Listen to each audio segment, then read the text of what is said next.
हरे कृष्णा। श्रील प्रभुपाद जी की जय।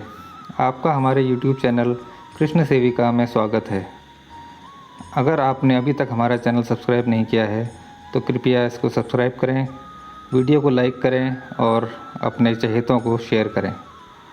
आज हम इस वीडियो में श्रील प्रभुपाद जी के जीवन से जुड़ी कुछ महत्वपूर्ण घटनाओं पर प्रकाश डालना चाहते हैं। इसमें हम आपको बताएंगे कि प्रभुपाद जी कौन थे, क्या थे, और आइए अब प्रभुपाद जी के जीवन से जुड़े कुछ पहलुओं के बारे में जानते हैं। श्रील प्रभुपाद जी का जन्म कलकत्ता, पश्चिम बंगाल में हुआ था। ये एक बंगाली कायस्थ परिवार में 1 सितंबर 1896 ईस्वी में जन्मे थे। इनके जन्म का नाम अभयचरण डे था। इनके माता पिता वैष्णव थे। अभयचरण ने अपनी पढ़ाई स्कॉटिश चर्च कॉलेज से की थी। ऐसा भी माना जाता है कि गांधी जी से प्रेरित होकर इन्होंने ब्रिटिश शासन को चुनौती देने के लिए अपनी डिग्री लेने से ही इनकार कर दिया था। इनका विवाह 22 वर्ष की आयु में राधा रानी देवी से हुआ था। इनकी धार्मिक यात्रा की शुरुआत प्रयागराज में सन 1922 में हुई थी, जब वे अपने आध्यात्मिक गुरु भक्ति सिद्धांत सरस्वती ठाकुर जी से मिले। उन्हें सर्वप्रथम यह दायित्व दिया गया कि वे चैतन्य महाप्रभु के संदेशों को अंग्रेजी भाषा में प्रचार प्रसार करें। 1933 में इनकी दीक्षा हुई और वे भक्ति सिद्धांत के औपचारिक शिष्य बन गए। इसी क्रम में उन्होंने 1944 में बैक टू गॉडहेड नाम से प्रकाशन प्रारंभ किया, जिसमें लेखन, प्रकाशन, संपादन तथा वितरण का कार्य वे स्वयं करते थे। 1947 में गौड़ी वैष्णव समाज द्वारा उन्हें भक्ति वेदांत की उपाधि से सम्मानित किया गया तथा उन्हें श्रील प्रभुपाद के नाम से जाना जाने लगा। इनका पूरा नाम अभयचरणानंद भक्ति वेदांत स्वामी प्रभुपाद है। भारत की स्वतंत्रता के बाद 1950 के बाद से वे श्री कृष्ण की कर्मस्थली वृंदावन शहर में एक मंदिर में रहने लगे थे। इस मंदिर का नाम था राधा दामोदर मंदिर। यहाँ पर उन्होंने भागवत पुराण का अनुवाद व उस पर अपनी टिप्पणी का कार्य किया। उनके गुरु भक्ति सिद्धांत सरस्वती ठाकुर ने उन्हें हमेशा वैष्णव संस्कृति के प्रचार प्रसार की आवश्यकता के विषय में बताते हुए इससे संबंधित किताबें प्रकाशित करने के लिए प्रोत्साहित किया। भारत में अपने सार्वजनिक प्रचार मिशन की शुरुआत करते हुए 1953 में उन्होंने झांसी में भक्तों की लीग की स्थापना की। इसके पश्चात वे अमेरिका भी गए। 17 सितंबर 1965 का वह दिन था जब श्रील प्रभुपाद जी अमेरिका में पहली बार पहुंचे थे। कुछ लोगों का मानना है कि इसी दिन से वेस्टर्न वर्ल्ड में कृष्णा कॉन्शियसनेस मूवमेंट का आरंभ हुआ था। अमेरिका की धरती में कदम रखने के पश्चात श्रील प्रभुपाद जी ने बंगाली भाषा में एक गीत लिखा। यह गीत श्रील प्रभुपाद जी के अमेरिका में कृष्ण भक्ति के प्रसार को लेकर उनके मनोभावों को दर्शाता है। इस गीत का हिंदी भाषा में अनुवाद कुछ इस प्रकार से है। हे मेरे प्रिय प्रभु कृष्णा, आप इस तुच्छ आत्मा पर बहुत दयालु हैं।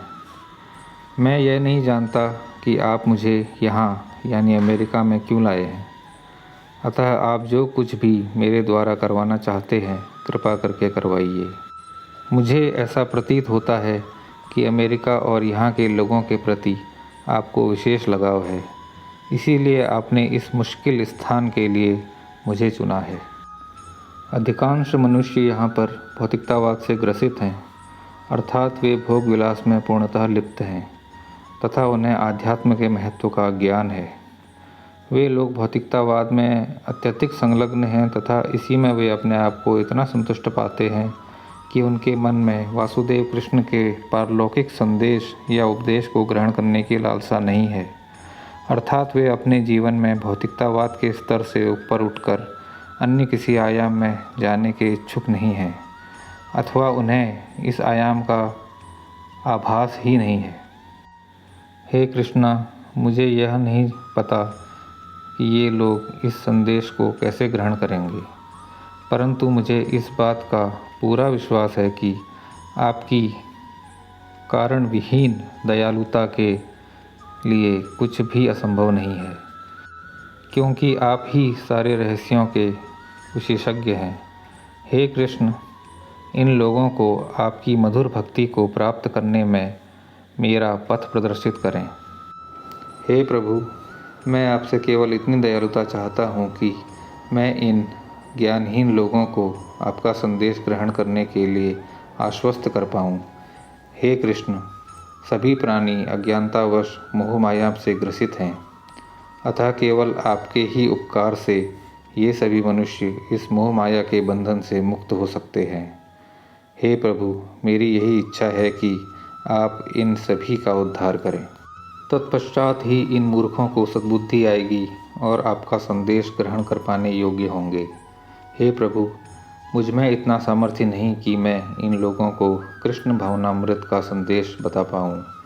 मैं बहुत ही दुर्भाग्यशाली हूँ, अयोग्य हूँ तथा तुच्छ हूँ, अतः मुझे आपके मार्गदर्शन की आवश्यकता है, जिससे मैं इन लोगों को आपकी शरण में ला सकूँ, क्योंकि आपके पथ प्रदर्शन के बिना मैं इस कार्य को करने में अक्षम हूँ। हे वासुदेव, आप ही मुझे आपका ये बहुमूल्य संदेश देने के लिए इस अमेरिका की धरती में लाए हैं, अतः प्रभु, आप मुझे इस कार्य में सिद्धि प्राप्त करवाएं। हे आध्यात्मिक गुरु कृष्ण, मैं तो केवल आपके संदेश को दोहरा सकता हूँ, अतः आपसे विनम्र निवेदन है कि मेरी वाणी को इतनी शक्ति दें कि ये लोग आपके संदेश को ग्रहण कर सकें। केवल आपकी ही दयालुता से मेरे शब्दों में पवित्रता आएगी। मुझे पूर्ण विश्वास है कि जब आपका पारलौकिक संदेश इन लोगों के हृदय के भीतर तक इन्हें आत्मसात कर लेगा, तभी ये लोग मूल अंतःकरण से प्रसन्न चित्त होंगे तथा अपने जीवन में दुखों से मुक्त हो पाएंगे। हे प्रभु, मैं तो आपके हाथ की कठपुतली हूँ, तो यदि आप मुझे यहाँ नृत्य करने लाए हैं तो मुझे आपके आदेश अनुसार कृपया नृत्य करने की शक्ति दें। हे प्रभु, मेरे भीतर ना तो भक्ति है ना तो ज्ञान है, परंतु मुझे कृष्णा के नाम पर अटूट श्रद्धा और आस्था है। मुझे भक्ति वेदांता की उपाधि दी गई है। हे प्रभु, आप चाहें तो भक्ति वेदांत के अभिप्राय को वास्तविक रूप में पूरा कर सकते हैं।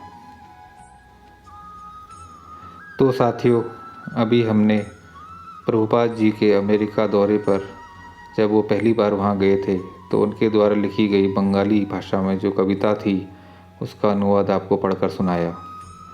अमेरिका में प्रभुपाद जी ने बहुत कार्य किए, कृष्ण भक्ति को फैलाया तथा इस्कॉन मूवमेंट की आधारशिला रखी। इस्कॉन का अर्थ है international society of Krishna consciousness. इसके पश्चात प्रभुपाद जी 1971 में भारत लौटे तथा लौटने के उपरांत उन्होंने मुंबई में, मायापुर में और वृंदावन में इस्कॉन नाम से मंदिरों का निर्माण करवाया। तो साथियों, हमने इस वीडियो में प्रभुपाद जी के जन्म से जुड़े हुए उनके प्रारंभिक वर्षों तथा उनके अमेरिका आगमन के उपरांत उनके द्वारा लिखी गई कविता का अनुवाद आपको सुनाया। आशा करते हैं आपको हमारी यह प्रस्तुति पसंद आई होगी। यदि आपको यह वीडियो पसंद आई है तो कृपया इस वीडियो को लाइक करें, शेयर करें और हमारे चैनल को सब्सक्राइब करें। हरे कृष्णा।